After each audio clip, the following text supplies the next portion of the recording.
Hello అండి, బాగున్నారా? మీరు బాగుండాలని నేను మనస్ఫూర్తిగా కోరుకుంటున్నానండి. ఈరోజు వీడియో వచ్చేసి ఇంట్లో కూరగాయలు ఏమీ లేనప్పుడు పిల్లగాళ్ళకి లంచ్ బాక్స్ ఇలా రెడీ చేసుకోవచ్చండి. మనం ముందు స్టవ్ వెలిగించి ప్యాన్ పెట్టి జీలకర్ర, పుదీనా, కొత్తిమీర, పసుపు, కొద్దిగా కారం, ధనియాల పొడి, జీలకర్ర పొడి వేసానండి. మసాలాలు అయితే నేను ఎక్కువ వేయలేదు, పిల్లలు కదండి, మసాలాలు ఎక్కువ వేయకూడదండి. ఇలా పుదీనా, కొత్తిమీర వేసాం కాబట్టి అదే సరిపోతుంది. ఇలా కలుపుకున్న తర్వాత 2 గుడ్లతో పిల్లలకి నేను లంచ్ బాక్స్ రెడీ చేశానండి. లంచ్ బాక్స్ రెడీ చేశాను చూడండి. ఈ 2 గుడ్లు ఇలా కొట్టి ఒక 5 నిమిషాలు అలా ఉంచేసి తర్వాత ఇలా కలుపుకోవాలండి. మనం కలుపుకుంటే ఇలా దేని దానికి విడిపోతుంది అనమాట.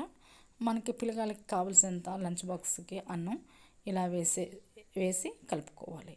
చూడండి ఎంత 5 నిమిషాల్లో మనకి పిల్లగాళ్ళకి లంచ్ బాక్స్ రెడీ అయిపోయిందండి. కూరగాయలు లేనప్పుడు ఇలా చేసుకోవచ్చండి. ఒకవేళ పెద్దవాళ్ళు కూడా నోటికి ఏమి తినబుద్ధి కానప్పుడు కూడా ఈ విధంగా మనం చేసుకుని తింటే మన నోటికి కూడా చాలా రుచిగా టేస్ట్గా ఉంటుందన్నమాట. కోడిగుడ్డు అంటే ఎవరైనా ఇష్టపడతారు కదండి. ఇలా ఎలా అయినా చేసుకుని తినచ్చు కోడిగుడ్డుతో. ఎట్లా తిన్నా కూడా ఆరోగ్యమే అనమాట.